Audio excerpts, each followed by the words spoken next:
A Living God by Lafcadio Hearn, third part, possibly the final part. Grandfather is mad. Tada रोते हुए हामागुची गोई का जो नाती था ना, उनका ग्रैंड चाइल्ड, उससे जब लोग आए ऊपर, सारे लोग बूढ़े, बच्चे, महिलाएं, नौजवान, सब लोग जब ऊपर आए, ऊपर आने के बाद जब उन लोगों ने बच्चे से पूछना शुरू किया कि क्या हुआ, तुम्हारे घर में आग कैसे लग गई, हामागुची गोई के घर में आग कैसे लगी, तो जो टाडा था वो सिसकियां भरते हुए रोते रोते चिल्ला रहा था, grandfather is mad, I am afraid of him. दादाजी पागल हो गए हैं, मुझे उनसे डर लग रहा है। उन्होंने जानबूझकर चावल में आग लगा दिया। मैंने देखा था उनको चावल में आग लगाते हुए। हामागुची ने कहा, जहाँ तक चावल में आग लगाने की बात है, ये बच्चा ठीक कह रहा है, सही कह रहा है। मैंने ही चावल में आग लगाया जानबूझकर। फिलहाल ये देखो आप लोग कि क्या सारे लोग ऊपर आ गए हैं, क्या कोई अभी भी छूट तो नहीं गया है समंदर के किनारे, समंदर के शोर पर। The kumicho and the heads of families looked about them. सारे परिवारों के जो हेड्स है ना, मेन, वो लोग अपने फैमिली को ढूंढने लगे। कुमीचो भी जापानीज़ लैंग्वेज में उन्हीं को कहा जाता है जो परिवार का मुखिया होता है। सारे लोग अपने अपने परिवार के लोगों को काउंटिंग करने लगे और उन्होंने रिप्लाई किया, ऑल आर हेयर, ओजीसान, सारे लोग यहाँ पे हैं, और जो अभी नहीं भी हैं वो भी रास्ते में हैं, आ जाएंगे, अभी तुरंत आ जाएंगे। लेकिन हमें समझ में नहीं आ रही है बात, आपके घर में आग लगी कैसे और क्यों। तब उस ओल्ड मैन ने कहा, किटा, किटा जो है ये जापानीज वर्ड है, सेंस बन रहा है किटा के बारे में कि वो देखो, वहाँ देखो। Shouted the old man at the top of his voice. अपनी आवाज़ में जोर से चिल्ला के बोला, पॉइंटिंग टू द ओपन, जिस तरफ समंदर था उधर दिखाते हुए बोला कि वो देखो वहाँ। से now if I B mad, अब बताना तुम लोग क्या मैं पागल हूँ। मेरा पोता मुझे पागल कह रहा था। थ्रू द ट्वाइलाइट ईस्टवर्ड, और सूरज डूब रहा था। सूरज के डूबने में due to the reflection of light, आकाश में जो ऑरेंज पर्पल कलर का जो लाइट दिखता है सनलाइट, उसको हम लोग बोलते हैं ट्वाइलाइट। उस ट्वाइलाइट में ईस्ट वर्ल्ड की तरफ all looked and saw at the edge of the dusky horizon. सारे लोगों ने देखा पूरब की दिशा की ओर, and saw at the edge, और सब लोगों ने देखा एज पे। एज मतलब वो जो समंदर का किनारा था, बाउंड्री था, वहाँ देखा। Of the dusky horizon, horizon वहाँ पर डस्की दिख रहा था, धुंधला धुंधला सा दिख रहा था। होराइजन किसको कहते हैं, तो जहाँ पे समंदर और आकाश एक साथ मिलता हुआ नज़र आता है, एक इमेजिनरी लाइन सा दिखता है कि आकाश आके धरती से मिल रहा है, समंदर से मिल रहा है, वहाँ एक इमेजिनरी लाइन नज़र आता है, दैट इज़ कॉल्ड होराइजन। तो डस्की होराइजन दिखाई दिया, जो कि एकदम लीन था, एकदम कमज़ोर सा, झुका झुका सा, dim line like the shadowy of a coast. ऐसा लग रहा था जैसे कि कोई कोस्ट की परछाई दिख रही है वहाँ पे, समंदर का तट दिखाई दे रहा हो, ऐसा लग रहा था। वहाँ पे कभी समंदर का तट था ही नहीं, लेकिन अभी दिख रहा था, जैसे लग रहा था वहाँ कोई तट है। वहाँ की जो लाइन थी ना, वो लाइन थिकेंड होते जा रहा था, मोटा होते जा रहा है वो लाइन, एज दे गेज्ड। जैसे जैसे वो लोग देखे जा रहे हैं, सामने देख रहे हैं कि वो लाइन और मोटा होते जा रहा है, मतलब सामने की ओर आ रहा है और मोटा होते जा रहा है और चौड़ा होते जा रहा है, ब्रॉडेंड होते जा रहा है। As a coast line broadens, जैसे कि कोस्ट का लाइन ब्रॉड होते जाता है ना, वैसे ही वो ब्रॉड होते जा रहा था to the eyes of one approaching it. Imagine करो कि कोई आदमी खड़ा है समंदर के किनारे और अंदर से कोई लहर आ रही है, तो पहले वो पतली सी दिखेगी, जैसे जैसे सामने आएगी वैसे वैसे वो चौड़ी होती जाएगी, बड़ी होती जाएगी। येट इनकम्पेरेबली मोर क्विकली, उसके बाद बहुत ही तेज़ी से, इतनी तेज़ कि उसका कंपैरिजन किसी चीज़ से नहीं किया जा सकता था, इतना फास्ट आया। और उसके बाद that long darkness was the returning sea. Actually में वो जो अंधकार अंधकार सा, लाइन लाइन सा जो दिख रहा था, जो ब्रॉड ब्रॉड दिख रहा था, बड़ा बड़ा सा, वो और कुछ नहीं था, वो समंदर का लौटने का नज़ारा था। अब मिडिल से वो पानी की लहरें आ रही थी किनारे की ओर, और बहुत ही तेज़ आ रही थी, लाइक अ क्लिफ। ऐसा लग रहा था कोई बड़ा सा पहाड़ का चट्टान आ रहा है, कितना बड़ा सा पहाड़ का चट्टान। And a coursing more swiftly than the kite flies, ये काइट फ्लाइज एक तरह का चिड़िया है, ठीक है ना, बहुत ही तेज़ उड़ता है आकाश में। तो जितना तेज़ काइट काइट फ्लाइज उड़ता है ना, उतना ही या उससे ज़्यादा, उतना नहीं, उससे भी ज़्यादा स्पीड से वो लहरें आ रही थी। सारे लोग एक साथ चिल्लाए, tsunami tsunami, and all shrieks and all sounds. उसके बाद सारा चीख, सारा आवाज़, सारा पावर सुनने वाला वेयर एनिहिलेटेड, सब उसके सामने छोटा सा हो गया, मतलब सब गुम सा गया। सारा आवाज़, सारा चीख गायब। बाय अ नेमलेस शॉक, इतना बड़ा शॉक आया ना, थर्रा देने वाला, हिला देने वाला शॉक। इतना millions and millions of gallons of water आया और एक साथ आकर के वो heavier than any thunder, thunder bolt जानते हो ना, बिजली जो कड़कती है, उससे भी कहीं भारी, वजनदार और तेज आवाज़ था। एज द कोलोसल स्वेल, इतना बड़ा स्वेलिंग ऑफ वाटर, वाटर का इतना बड़ा स्वेलिंग कभी किसी ने नहीं देखा। वो आ करके समंदर के किनारे को स्मोट किया, स्मोट किया मतलब स्ट्राइक किया, जोर से धक्का मारा। विथ अ वेट, इतने बड़े वजन के साथ, that sent a shudder through the hills, इतनी जोर से वो पानी का लहर आके धक्का मारा पहाड़ियों में कि पूरा शडर हो गया, कांप गया धरती। उस इलाके का वो जो जगह था ना, लग रहा था भूकंप आ गया फिर से। और उसके बाद विथ ए फोम बर्स्ट, और उसके बाद झाग, पूरा झाग वहाँ फैल गया। Blaze of a sheet lightning, चारों तरफ झाग की वजह से, पानी का जो झाग था वाइट वाइट, उसकी वजह से लग रहा था जैसे कितनी रोशनी वहाँ आ गई, एकदम उजियारा सा हो गया। देन फॉर एन इंस्टेंट, उसके बाद कुछ ही समय के अंदर कुछ भी दिखाई नहीं दे रहा था, सिर्फ तूफान दिख रहा था स्प्रे का। स्प्रे क्या होता है? तो पानी के बड़े बड़े वेव्स, उसको बोलते हैं स्प्रे। स्प्रे का तूफान, rushing up the slope like a cloud. और हामागुची गोही, हामागुची गोही का जो घर था, वो याद है ना, ऊंचाई पे था। उसके जो ऊंचाई का जो स्लोप था, उस स्लोप पे आके पानी टकरा रहा है, टच कर रहा है।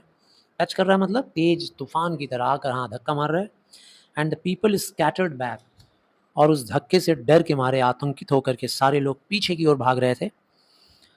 ये बहुत बड़ा खतरा था वो, अगर किसी को ले लेता ना अपनी चपेट में तो लेके समुंदर में चला जाता।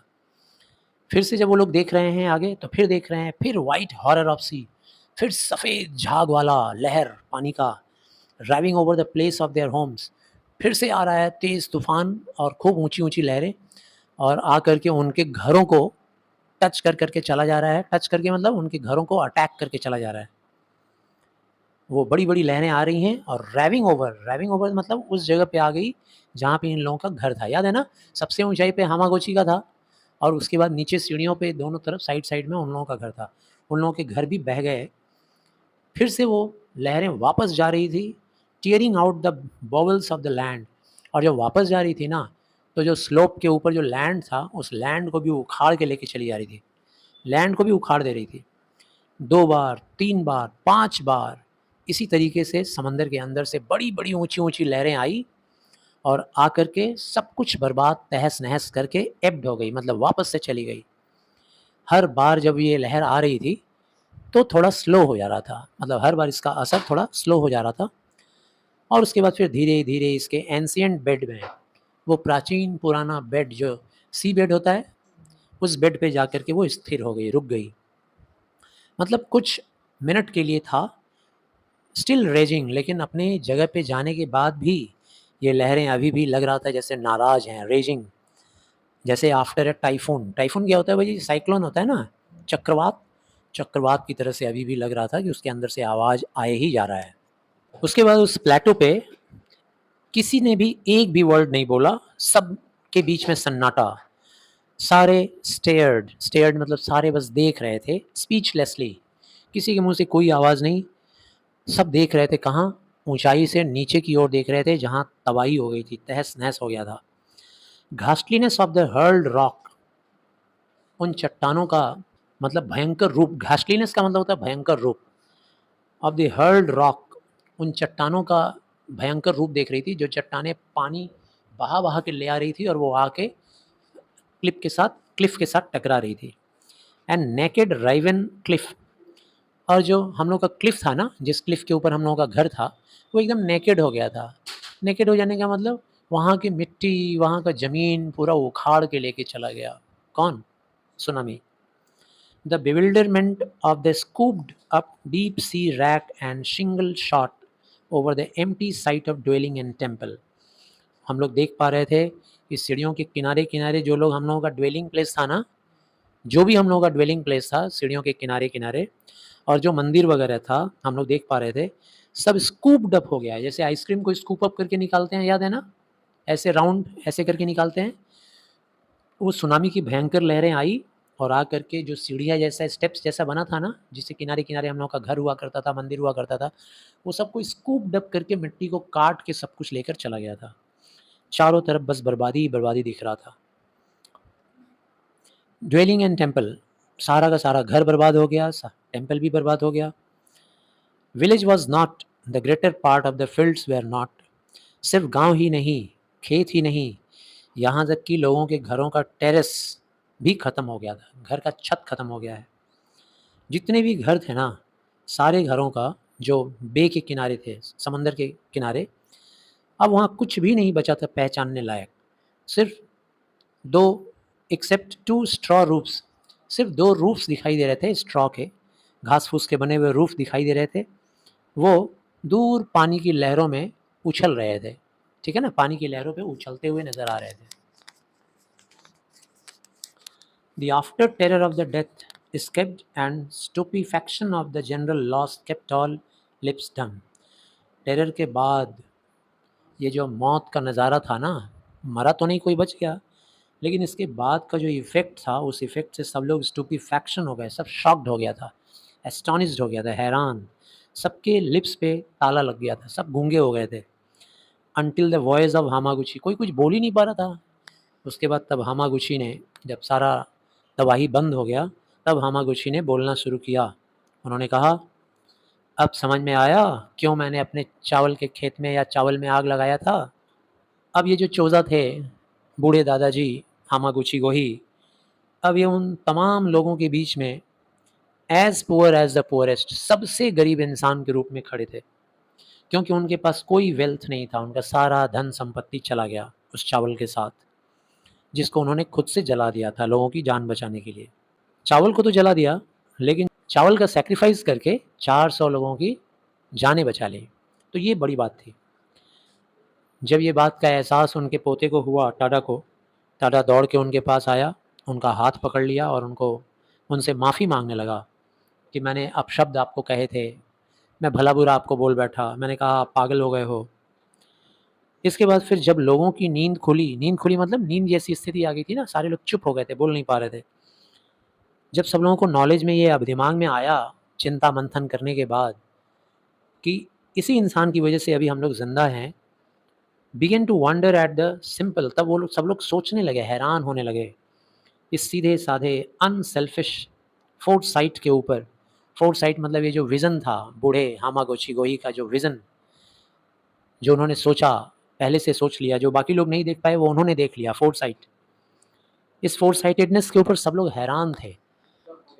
दैट हैड सेव्ड देम, जिसकी वजह से वो लोग बच गए, उनकी जानें बच गई। एंड द हेडमैन, और उसके बाद जो गांव का मुखिया था ना, एक नहीं कई लोग थे गांव के मुखिया लोग, वो सारे लोग दंडवत प्रणाम करने के लिए झुक गए, प्रोस्ट्रेटेड, सारे लोग ज़मीन पे लेटकर पेट के बल डस्ट में, धूल में, हामागुची गोहे के सामने अपना प्रणाम, अपना नमस्कार जता रहे थे। और फिर हेडमैन के बाद सारे लोग भी ऐसे ही करने लगे। वो जो ओल्ड मैन था गोही हामागुची गोही, वो फिर थोड़ा रोना शुरू किया, उसे आंसू आ गया, उसे रोना शुरू किया। क्यों रोना शुरू किया भाई?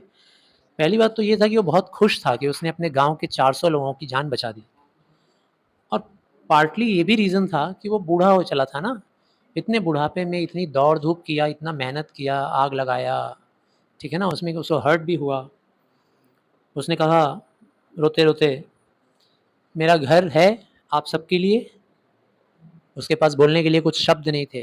टाडा के भूरे भूरे गालों को, ब्राउन कलर के गालों को टच करता हुआ केयर के साथ अपने बच्चे को प्यार से सहलाते हुए कहता है सभी लोगों को, आप लोगों के लिए मेरे घर का दरवाज़ा खुला हुआ है, और टेंपल भी है, वो जो पहाड़ी पे टेंपल है ना, वो टेंपल भी है, वहाँ भी कुछ लोग शरण ले सकते हैं।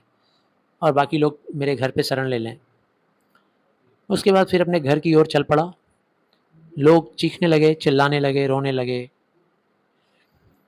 ये जो डिस्ट्रेस का पीरियड था, ये काफ़ी लंबा पीरियड था, काफ़ी लंबा समय, क्योंकि उन दिनों में इतनी जल्दी रिकवरी नहीं होती थी। उन दिनों में कोई क्विक कम्युनिकेशन नहीं था ना पहले, कि तुरंत लेटर लिख के भेज दिया, गवर्नमेंट तुरंत एक्टिव हो गया, ऐसा तो था नहीं। एक ज़िले से दूसरा ज़िला, एक डिस्ट्रिक्ट से दूसरे डिस्ट्रिक्ट में काफ़ी कम्युनिकेशन का गैप था। जो हेल्प की ज़रूरत थी, वो उन लोगों को बहुत दूर से आता था, तब जाके हेल्प मिलता था। लेकिन बाद में जब बेटर टाइम्स आया, तो लोग उसको भूले नहीं, हामागुची गोये को लोग भूले नहीं। गाँव के लोग जो थे ना, जिन लोगों की जान इसने बचाई थी, वो लोग हामागुची को अमीर तो नहीं बना पाए वापस से। और अगर शायद मौका मिला भी होता गाँव वालों की तरफ से कि वो लोग हामागुची गोहे को अमीर बना देते मान लो, तो भी हामागुची गोहे एक गार्जियन की तरह से ऐसा होने नहीं देते। लोगों का पैसा ले लेकर खुद अमीर बनते, लोगों की मदद ले लेकर अमीर बनते, ऐसा वो होने नहीं देते। खैर, अगर बात ये होती कि चलो भाई गिफ्ट दे देते हैं इस बूढ़े इंसान को क्योंकि इसने हम लोगों की जान बचाई, तो ज़िंदगी की कीमत का कोई मोल नहीं होता है ना, कंपैरिज़न गिफ्ट से कर सकते हो क्या? तो गिफ्ट भी सफिशिएंट नहीं था as an expression of their reverential feelings towards him. मतलब हामागुची के प्रति जो श्रद्धा था, सम्मान था लोगों के अंदर, वो श्रद्धा और सम्मान गिफ्ट देकर पूरा नहीं हो सकता था।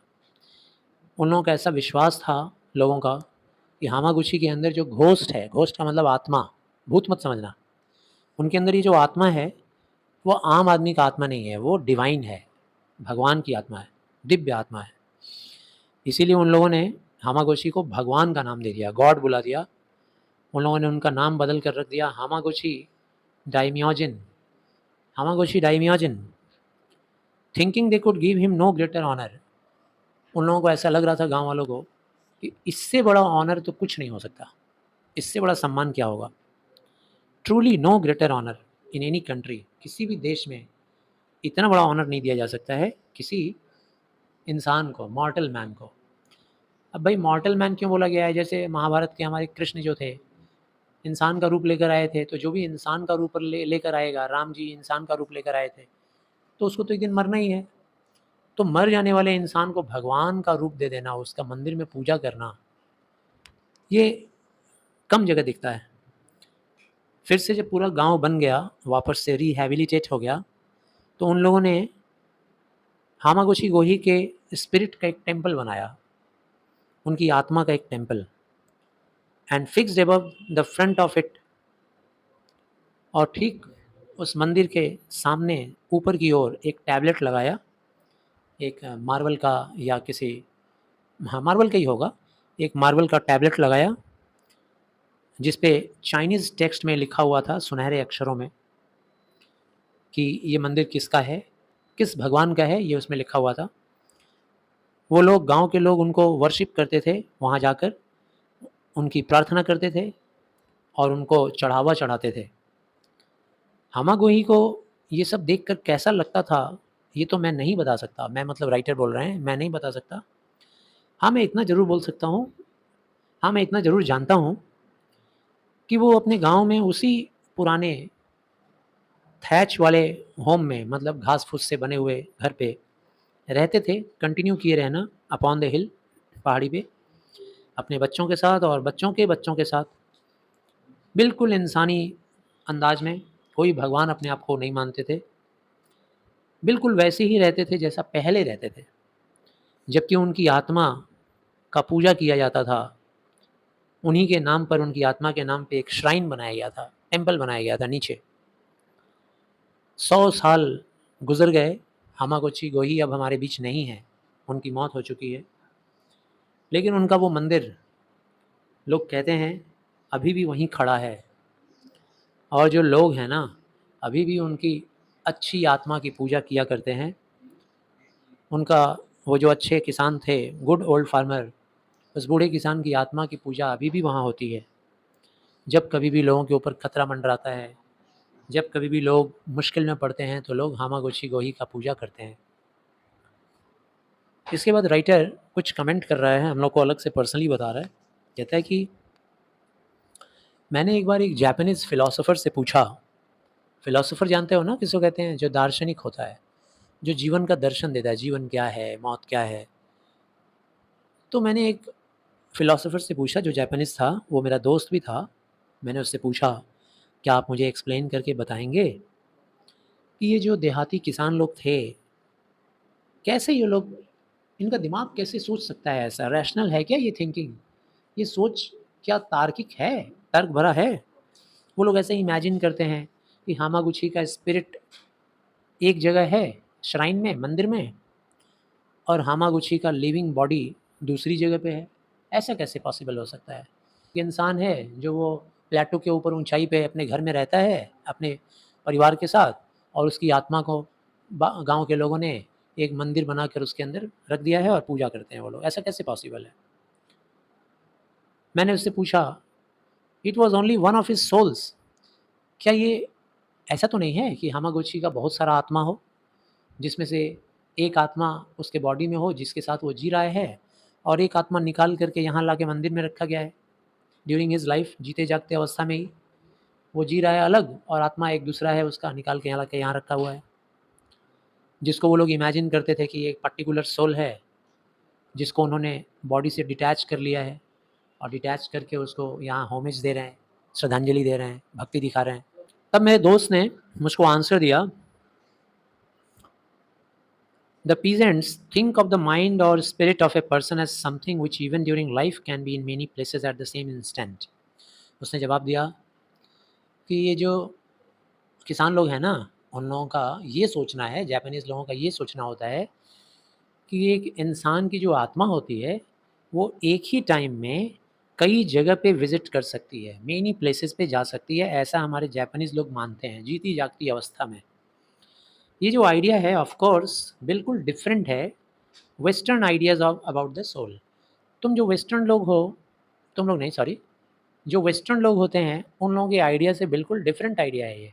वेस्टर्न लोगों का ये मानना है कि एक बॉडी में सोल तब तक रहता है जब तक कि मौत नहीं हो जाती है।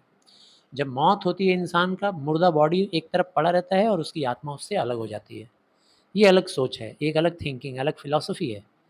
और जापानीज़ फ़िलॉसफ़ी क्या है कि एक आदमी जीता जागता अवस्था में उसका आत्मा एक जगह से कई जगह विज़िट कर सकता है। मैंने कहा थोड़ा बदमाशी के साथ, शैतानी के साथ अपने दोस्त से मिस्चीवसली मैंने कहा, यार थोड़ा रैशनल आंसर नहीं दे सकते क्या? थोड़ा इससे बेहतर आंसर। रैशनल मतलब जो थोड़ा दिमाग सोचने पे काम करे, मतलब जो लगे कि हाँ तार्किक है, तर्क वाला आंसर है। ये क्या बात बोल दिए तुम? तब मेरे दोस्त ने जवाब दिया मुस्कुराते हुए, बुद्धिस्ट स्माइल में, जैसे बुद्धा मुस्कुराते थे, हल्का सा स्माइल करते हुए बोला, देखो मित्र, अगर हम लोग doctrine of the unity of the mind अगर हम लोग एक्सेप्ट करते हैं, अगर हम लोग ये तरीका एक्सेप्ट करेंगे कि सारे माइंड का यूनिटी हो सकता है, दुनिया में जितने माइंड है, जैसे मेडिटेशन में हम लोग ये मानते हैं कि सारा माइंड, प्रेयर में हम लोग मानते हैं कि जब हम लोग एक साथ प्रेयर करते हैं ना, तो हम सबका माइंड एक हो जाता है, यूनिटी हो जाता है। अगर दुनिया में यूनिटी या वननेस पे अगर विश्वास करोगे, है ना, तब तो तुम देखोगे कि ये जो जापानीज़ पीजेंट लोगों का जो आइडिया है, ये कुछ हद तक एडम्बरेशन है, एडम्बरेशन ऑफ द ट्रुथ। मतलब ये जो जापानीज़ ट्रुथ है, जापानीज़ फ़िलॉसफ़ी है आत्मा के बारे में, ये फ़िलॉसफ़ी कुछ हद तक ट्रू साबित होता है ना? ट्रू रिप्रेजेंटेशन लाता है। किस हद तक? अगर तुम ये मानते हो कि यूनिटी पॉसिबल है, यूनिटी ऑफ माइंड पॉसिबल है, इस दुनिया में वननेस पॉसिबल है। इमेजिन करो कि दुनिया में, संसार में जितने भी लोग हैं, उन सब की आत्मा एक हो जाए, प्रार्थना से एक हो जाती है। एक साथ जब हम लोग प्रेयर करते हैं तो हम सबकी आत्मा एक हो जाती है। Unity, oneness. तो अगर वननेस में, यूनिटी में तुम्हारा विश्वास है, तो जापानीज़ वाली बात को तुमको मानना पड़ेगा। ये बात कुछ हद तक सही साबित होती है, क्योंकि भाई तभी तो सही साबित होगा ना। तुम बैठे हो यहाँ भवानीपुर में, और तुम्हारी आत्मा प्रेयर करने वाला एक दूसरा इंसान जो गुजरात में बैठा हुआ है, उसके साथ यूनाइटेड हो गया।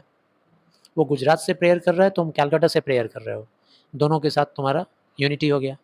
कैसे? तुम्हारा बॉडी यहाँ है, तुम्हारी आत्मा बॉडी से निकल के उसके आत्मा के साथ यूनाइटेड हो गई। तो आई could not say so much for your western notion about the soul. उसने बोला कि देखो ये तो यहाँ की सोच है, लेकिन मैं तुम्हारे वेस्टर्न लोगों का जो सोच है सोल के प्रति, आत्मा के प्रति, उसके बारे में मैं बहुत ज़्यादा कुछ नहीं बोल सकता क्योंकि उनका सोच अलग है। Thank you.